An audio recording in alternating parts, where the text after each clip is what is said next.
In 2007, when that crash happened, we lost everything. So our home was in foreclosure. We had a bunch of wraps. So we were playing bank. People walked away from those. They were 400,000. We tried and tried and tried to keep up on that, just like everybody else did, but we had no choice but to file bankruptcy. And we look back on that now as a blessing because it actually allowed us to have a lesson to turn around. And now we invest differently.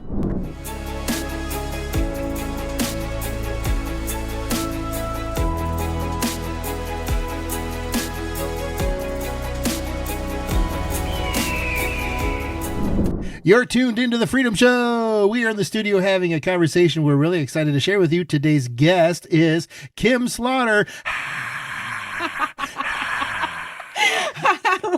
We're so super excited to have you on the show today, Kim. I can't wait to introduce you to the audience. But before we start, Flip, do you want to share a little bit about her? Yes, I have my Ben Franklin glasses on now. I'm ready to go. Okay. Kim Slaughter's journey began in 1997 when she married her husband, Greg. Together, they started investing in real estate in 1999, which paved the way for financial freedom. With this newfound freedom, Kim pursued her passion by founding Together Saving Paws. This nonprofit finds rescue dogs, has them trained to be emotional support animals, and places them with survivors of human trafficking. Additionally, Kim provides ballistic vests to canines in law enforcement across the country.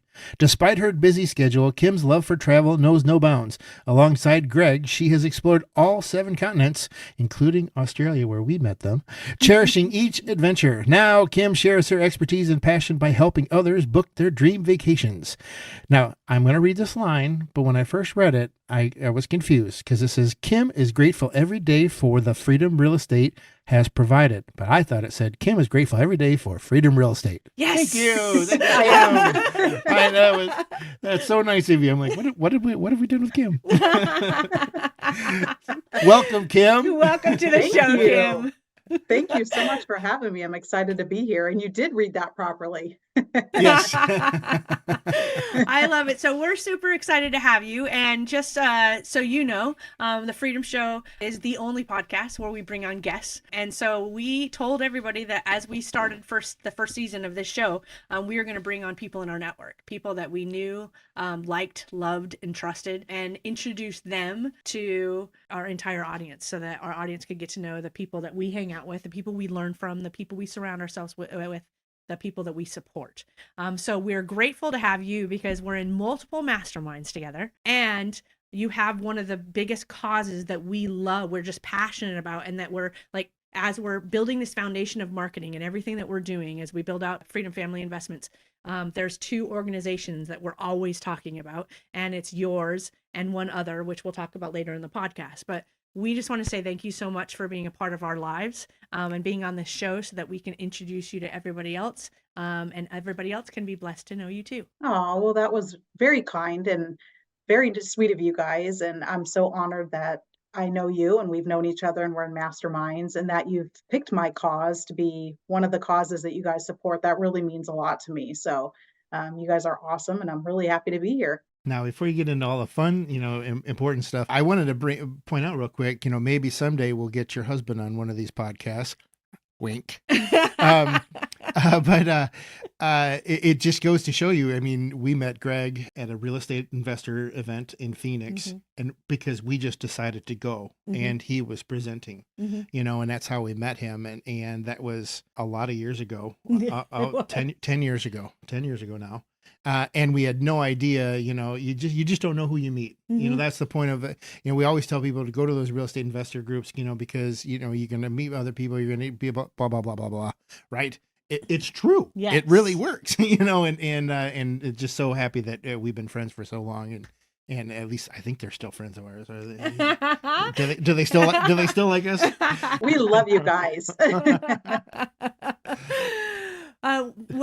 We like to start this podcast talking about freedom because we're Freedom Family Investments. We titled this show The Freedom Show because of all the things that we love freedom the most. And we've fallen in love with freedom more and more and more because we're learning what it means to everybody else.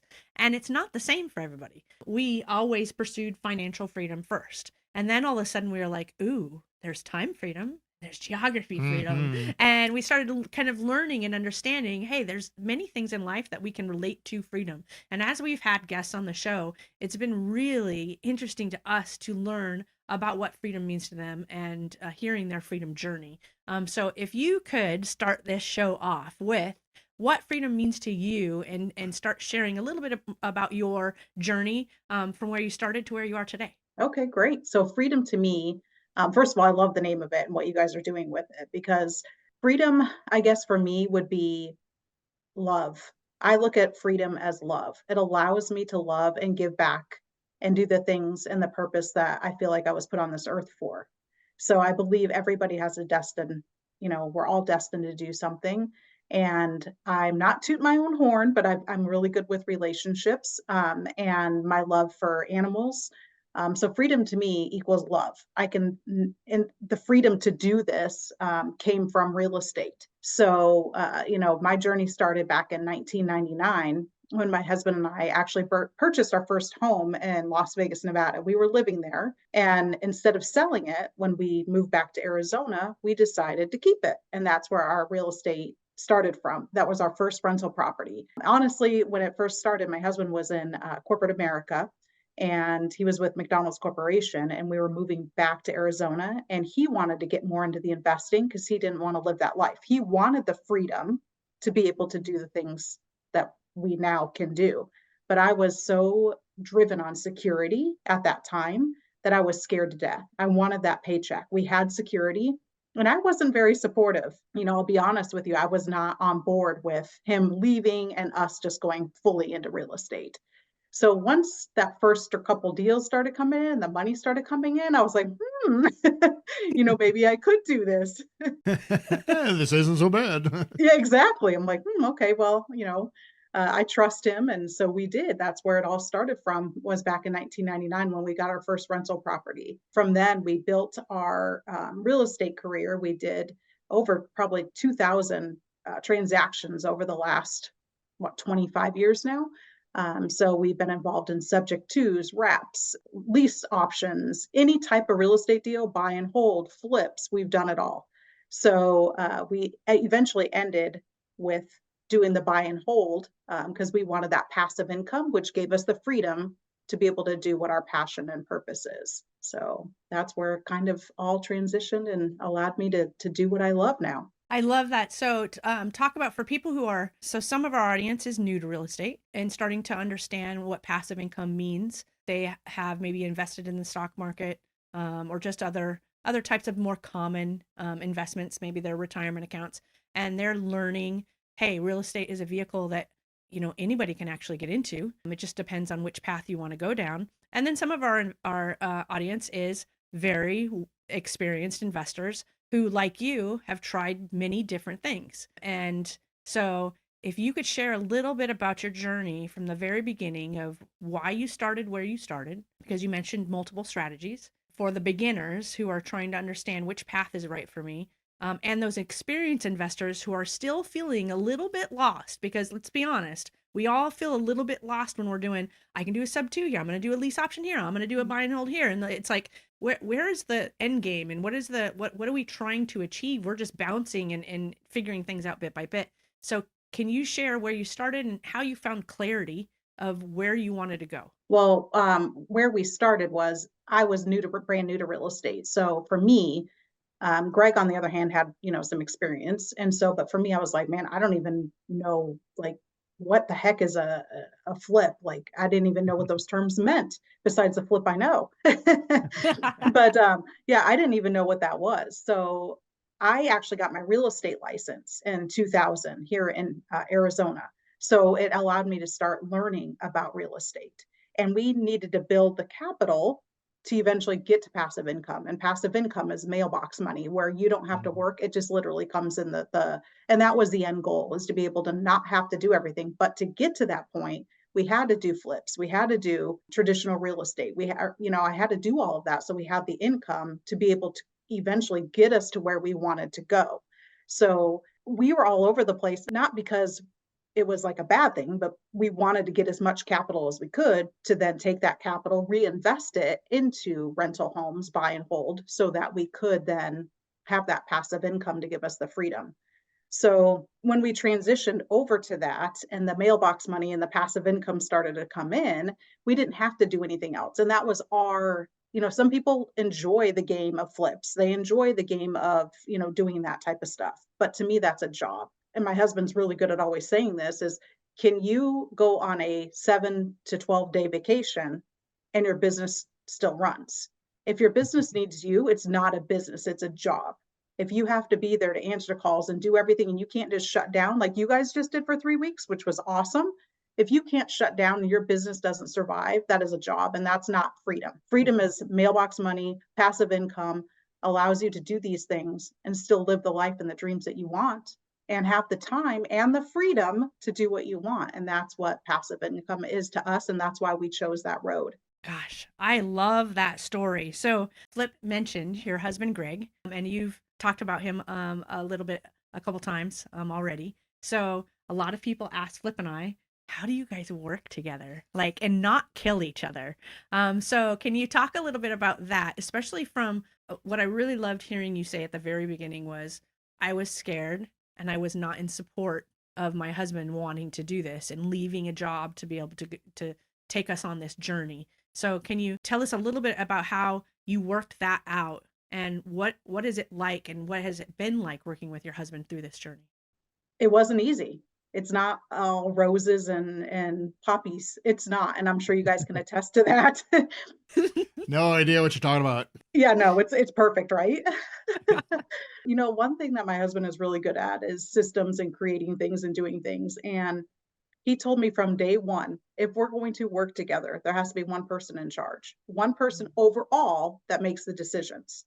Because if you have two people button heads, you're never, ever going to get there. And it's not going to be good for the marriage or the business.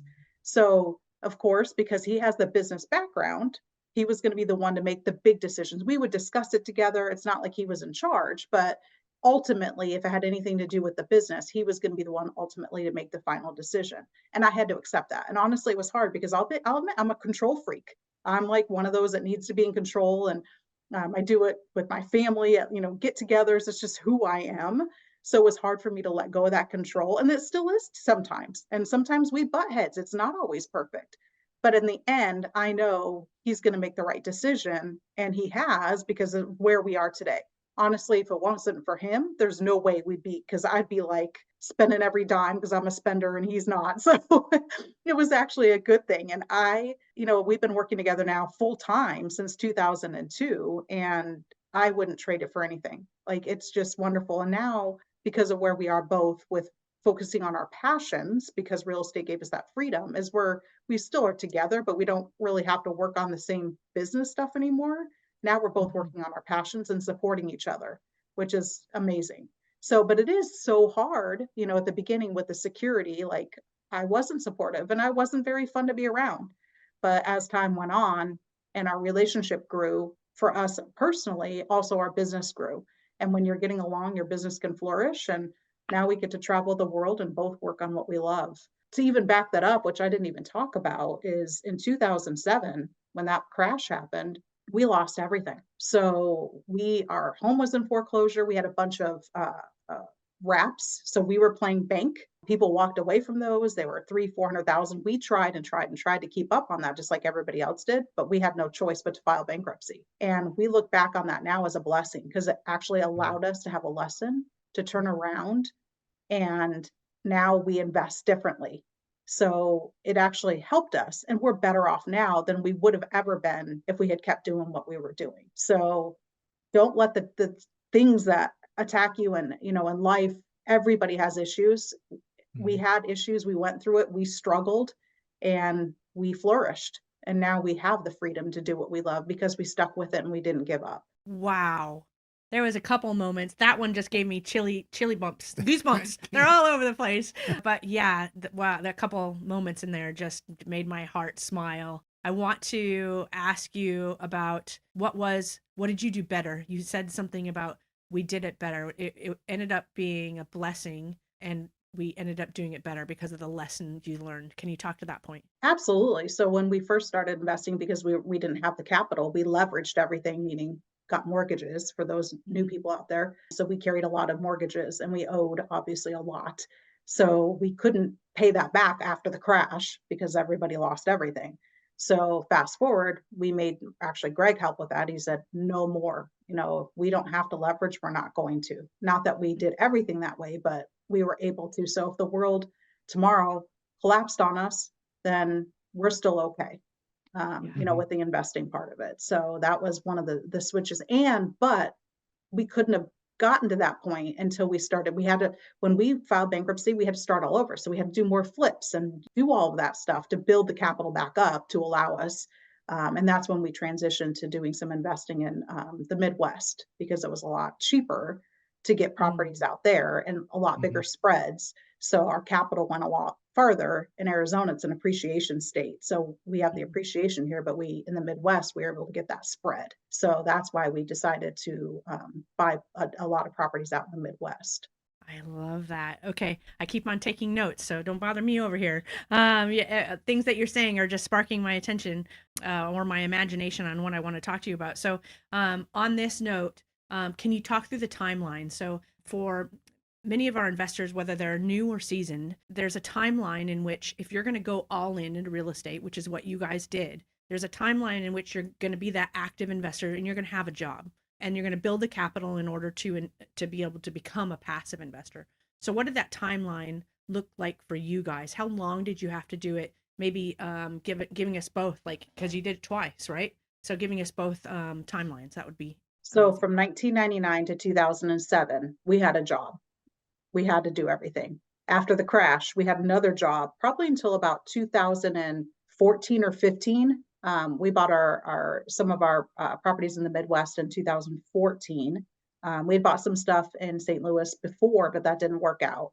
So we had transitioned over to Indiana in 2014. And I would say probably by 2015 or 16, maybe 17, we were at the point where we could say we were financially free. Yeah. And even during COVID, like everybody shut down, we did not. Like our lives continued the same. We were still had contractors working on our homes. We still were, having residents or tenants move into our properties. Like our life never stopped. And we didn't allow it to stop because, again, we don't give up and we weren't going to just sit back and let that happen to us. So we just continued to grow. And now we're reaping the benefits. Yes, that really speaks to perseverance, right? Because a lot of people, we're the right now world. Everything needs to come with the internet and all different ways of communication. And you see people that are so successful all over social media. At least they appear successful, and you're comparing yourself to them. There's all of these instances where we feel like we're not good enough, or we're not going to make it, or we don't know enough, or they must have something that I don't have and I'm not going to be able to make it to where I want to go. Whereas your story, that was years, right? It wasn't an overnight success, but it was a lesson of perseverance. You just never gave up, right? So what would you say to people right now who are on that journey and are like, this is hard? What would you say to them? I would say don't give up. Everybody struggles. Everybody goes through something. And when you see those so-called gurus that charge you $40,000, $50,000 to do their programs and, all these gurus that are going to teach you and do all this stuff, actually look and see, are they doing it?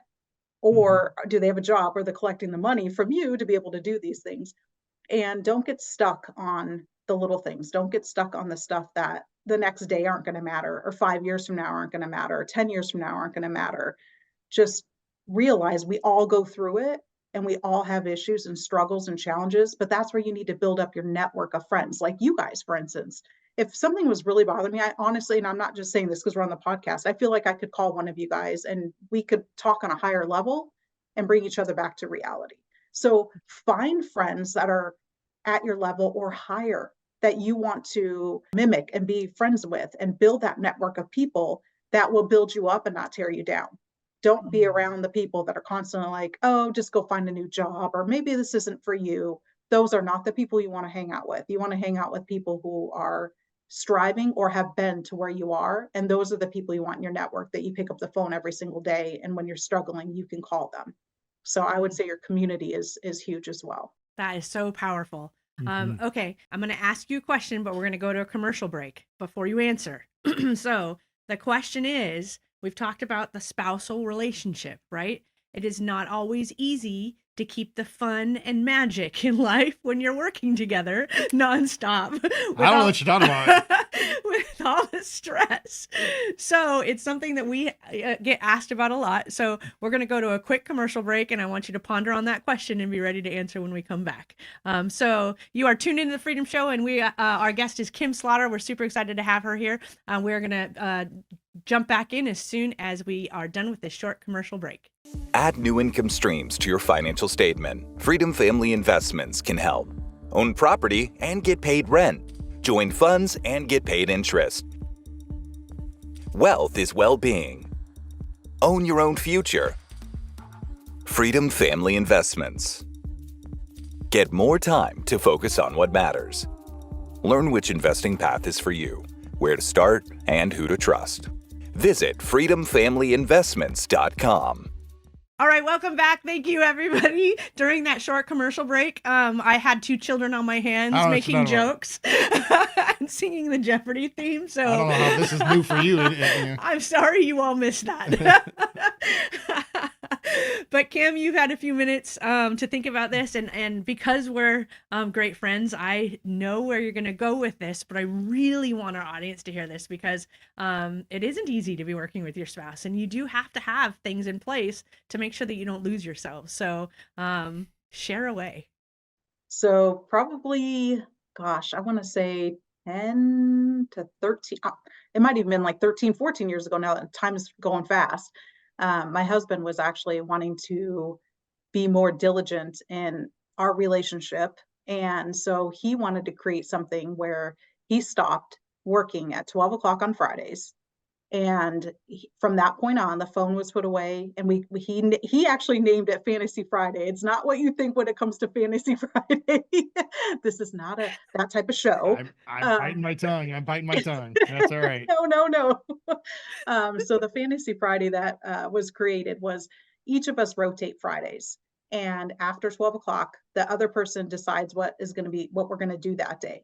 Now, we don't force each other. Like, my husband would die if I said, hey, we're going to go to the mall for the next 3 or 4 hours. I'm not going to torture him and put him through that and go shopping. So we keep it where it's what we decide that day, but also to make sure we're pleasing the other person. So it may be like, let's go for a hike. Let's go to dinner. Let's go to the movies. Let's just stay home.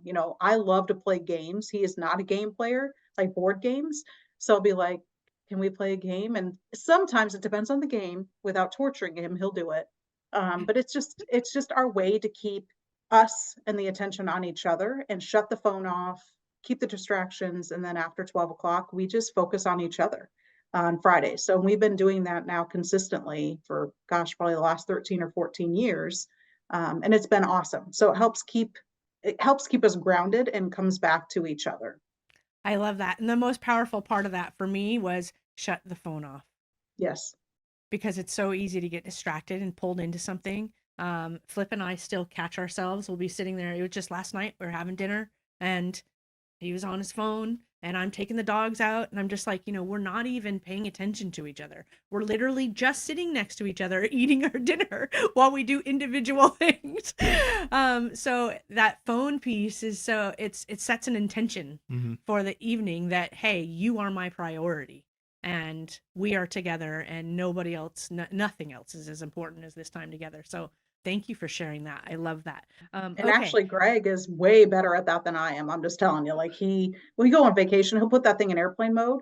And he could go 2 weeks without checking it because he's like, I don't care if something's burning down. I'm on vacation and that's where my mind is. I'll deal with it when I get back. And that's the difference of having a business and a job is you can do that. So I'm not as good at that because I find myself on social media or whatever. So I have to sometimes go, okay, whoops, I go to reach for the phone. I'm like, it's just a habit. And it's so bad that all of us have gotten to that point. So it's not just you guys, it's everybody. Yes. I actually read an article about, I don't remember what it was called, but it was something syndrome and it had to do with the phone. And it made me become aware of when I'm in line, they said, you will pull out your phone. And even though it might have the ringer on, it may have vibrate on or whatever, but you will pull out your phone and tap the screen just to see, did somebody call? Did somebody text? Or maybe just, and so I started counting it, and I was like, oh my gosh, like every like minute or so I'm pulling out my phone. It's like what has my life come down to? It's just insane that we're so addicted to these phones. It's crazy. Okay, but we're going off on a little bit of a tangent that we could probably talk 2 hours on. What I really, really want to get into is freedom. What freedom has done for you, and what you've created. So you sent a quote that I'm going to read, and you told us in this podcast already. I'm actually going to have Flip read this quote, because I always steal the show whenever we're talking to guests. I'm always the one like asking questions. So I'm going to let Flip jump in. But you had said that the freedom that real estate has provided has allowed you to pursue your passions and to travel. And I really wanted to dive in right that second, because I know what your passion is. But we saved it so that we could share this quote. So Flip, the quote is right there. Seems like I haven't spoken in 20 minutes. Financial freedom is not an end goal. It's a mindset shift that allows you to create a life of abundance and purpose. So why I love this quote is because we all chase a finish line, and we can't seem to find happiness because that finish line keeps on moving. And the quote you sent, financial freedom is not an end goal. It's just a mindset shift, and it allows you to create a life of abundance and purpose. So what has financial freedom done for you? And tell us about your purpose in life. So my purpose in life is to give back and help those and creatures that cannot help themselves. So I'm a huge, huge, huge, huge animal lover. Ever since I was a little girl, I always wanted to have a no-kill shelter. And so that, I mean, I have a vision back. I remember writing something, I think when we lived in Vegas, that, we were going through Tony Robbins stuff. And I remember writing something down like, I want to be able to have a no-kill shelter someday. Well, I looked into it and whoa, it's a lot of money to do that, because you have to hire, and find the building and hire veterinarian care. And I was like, okay, what's the next best thing to do that? So that's when I created my nonprofit about 2.5, 3 years ago now, called Together Saving Paws. So my mission or my vision and purpose was still in place, just on a different scale. So then I started deciding, should I, what I really wanted to do with it was take the funds and put that towards no-kill shelters, raise funds for no-kill shelters. But then during our mastermind that we belonged in, an individual came in and spoke about human trafficking through Operation Underground Railroad. And it just tugged at my heartstrings. And I'm like, okay, how can my nonprofit do something to help within the human trafficking aspect? So after I learned that they have canines that sniff out electronic storage devices. So every cell phone, laptop, tablet has an SD card that keeps it from or it has an SD card, and there's a chemical that keeps it from overheating. We can't smell that, but the dogs can. So these dogs actually are trained. They're placed with law enforcement across the country.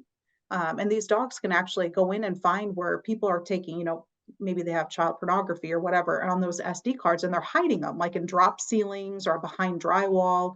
So officers are getting warrants and they're taking these dogs in, and these dogs are finding stuff hidden in the most crazy places that an officer would never have been able to find.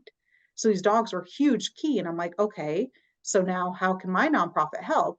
Well, then I realized they're going into dangerous situations. Yes, it's a warrant. The house has been cleared, but you just never know. Especially right now with unfortunate people targeting law enforcement. Even the dog sitting in the car could be a target. So that's when I started to provide the ballistic vest, the bulletproof vest for the canines through Operation Underground Railroad, but that also then blossomed that out to be able to provide it for dogs or canines and law enforcement in general. But then I was like, okay, how can I still find like a rescue, and how can that help with the human trafficking aspect? So then I realized, well, they have survivors that are coming out that have gone through, I can't even imagine what these women and children, even sometimes men, have gone through. So then I was like, okay, maybe we could do is once they're, they've been through the program, after they come out, they're back on their feet, they're working, is I can find a rescue dog, and I have trainers that can train them to be emotional support. And then now we're placing that dog with a survivor and for that love. And as you guys know, the unconditional love only a dog can give you. I'm telling you, people say they're unconditional. There's always something. A dog is a true unconditional love. So I wanted to save dogs, but also help save survivor. So for me, I like to say I'm saving two souls at once by providing these dogs to these people and that deserve it. And now I'm actually looking to expand that into domestic abuse victims as well that come out of that, but want that love and that connection. Aw. That's incredible. You're making me cry. Yeah, no, and you guys know the love that only a dog can Yes. give. I mean, they're just Yep. they're most amazing. And then I have people say that a dog's just a dog. Don't talk to me. That dog is not just a dog. That soul in Yeah. that dog is, and Yeah. you leave for 5 minutes, it's like you've been gone for 4 hours. So I know. Yeah. Yeah, we're big animal lovers. Yeah, We've sign in our kitchen says dogs welcome, people tolerated. Yeah, we've been talking very recently about the things that we want to do. Like you, we want to support animals, and I don't know, where that came from, but we just have this deep love for animals in general. And so we love supporting what you're doing. Is there a need that your organization has right now? actually, yes, I have 8 handlers, so 8 law enforcement handlers that have requested vests, but I don't have the funds to provide them. These vests actually, the cost just went up. They're about $1,200 each. So I have handlers on a wait list. So if anybody, and what I do as well, like say if there's just one person out there that says, hey, you know what, I want to donate one vest, I'll do the $1,200. I know that's a lot, but if they're willing to do that, they get the name of the canine, they know where the vest is going, and once the vest is shipped, we have a picture that's sent over of the canine in his vest or her vest, and then we will send that to the person that donates. So they know who and where that's going to. And it's kind of cool to be like, hey, I got canine Roscoe a vest, and he's based out of Oklahoma or whatever. So it's not like it's just random. So right now that is the biggest need. Or I don't care if it's $50 or sharing, my social media and having people just talk about what I do so that somebody wants to donate in the future. I love that. So what I was thinking about while you were telling your story is I would love if this possible. I don't know when we're going to release. I think we're going to release this probably in the next couple weeks. So I would love for us to donate 2 vests. And so we'll send you a check for $2,400. And if you could, I don't know how Now you're fast gonna this make happens. me cry. You're making me cry. $2,400. I don't know how fast this can happen, but it would be really cool if you are able to send, a picture or anything to Jody, who, and we'll keep all of this.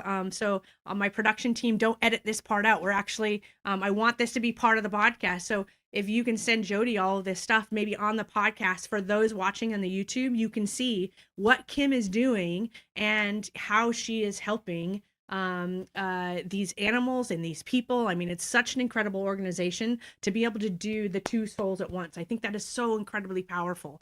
And I just love what you're doing so much. And also, please talk about somebody, there's people that know our heart, and our heart is, I want to reach this abundance, this financial freedom. Like, we want to talk about it. We want to share it. We want to spread it. But what we do with the profits is we give. Like, that's what we want to do. We have a heart for giving. So I'm not chasing money for money's sake. I want to live a great life. Absolutely, everybody does, but we want to make an impact on other things. Your organization is one of them. So one time recently that is top of mind right now, one of our investor relations teams said, hey, when you're giving back, how do you vet the organizations? And I said, that is such a great question. Let me tell you, one of the things that's really important to me is, where is our money going? Is it going 50% to the organization and payroll, and then only 50% is going to the cause? What does that look like on a financial basis? So again, I know the answer to this, but I want you to share. 100% goes out. I don't take a dime. Like, there's not a penny that comes to me. In full disclosure, I pay taxes every year, and a little bit goes to paying my CPA, but that's it. Every single dollar comes in, goes right back out to the animals. So I will never, my goal is to never, ever, ever have to take a salary. And the people that do want to work with me are volunteers. They don't get paid anything. So every dollar that comes in goes right back out to where it needs to go. So Yes. yes. Yes. Thank you for sharing that, because I answered the question and I said the same thing. I want the dollars to go to the cause. That's really, really important to me. And they invested just like that. So not only did they have a passion for investing with a company who was giving, they had a passion for investing with a company who was vetting the organizations in which they were giving to. And I just thought that was super powerful and the perfect, appropriate time to share that particular story. So how do people support you? Like, where do they go to learn more about you? So they can go right to my website, which is just togethersavingpaws.org. Make sure it's .org, not .com. Facebook or Instagram, I'm on Together Saving Paws as well. I'll post pictures and updates on there. So those are mostly the three biggest places that they can go to, and they could donate on Facebook. They can donate through my website, PayPal, Venmo, credit card. That's all set up on there. So, and I can't thank you guys enough that, I'm still like thinking about it. So thank you. Yes, it is our pleasure. We love supporting you. And it literally came to my mind during this podcast. I was like, oh my gosh, she could send pictures, and like, it would just be so cool, because then now everybody gets to experience it with us, right? And they really get to see what your organization does. And I think that's going to be super powerful. Kim, thank you so much. Flip, is there anything else, since I didn't let you talk very much today? Is there anything else you would like to talk to Kim about? That's what happens when you get two women together. I'm just waking up. What are we still talking to Kim? He's like, wait, what? You just spent $2,400? What? Yeah. Actually, I did want to say one last thing. It is very funny that you said this, Kim. That when you and Greg first got together, that, you guys sat and talked, and Greg said one person is going to make the decisions going forward. And I just want to say, it's funny that we had that same conversation. And I said, one person has to make that conversation. Is that okay? And she said yes. And so that's pretty much how it's been ever since. So you keep the comedy. You still make your wife laugh. And I guarantee you that's one of the reasons why she loves you. Yes. I like to think so. You nailed it. Thank you for helping us end on a funny note. You got it. Kim, thank you again for your time today. We really, really appreciate you. And thank you for what you're doing to make an impact in the world. Thank you guys so much. And for everybody else, we're super excited to tell you that Flip, if you weren't watching the video, Flip did a little winky face to Kim earlier when we talked about her husband. So we don't know when all of these are going to air, but we are going to talk to Greg. And so for those of you who are spouses who are investing in real estate and loved what Kim shared today about their journey and about doing it together with their spouse, I encourage you to listen to his podcast as well and hear what he's doing in his life in pursuing his purpose and his, feedback on the working together. I think the two of them are a very dynamic couple. We love them. We're great friends with them. They're the people that we want to surround ourselves with. So these are the people that you want to listen to their stories and figure out what applies to you so that you can go on a journey that's similar. And so we're just super thankful for you, Kim. No, thankful you guys too. Thank you so much. All right. For everybody else, we will see you next Wednesday. Bye, everybody. Bye.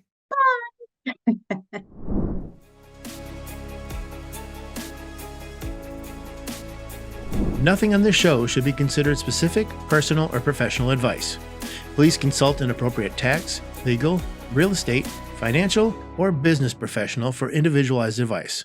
Opinions and information on the show are not guaranteed. All investment strategies have the potential for profit or loss.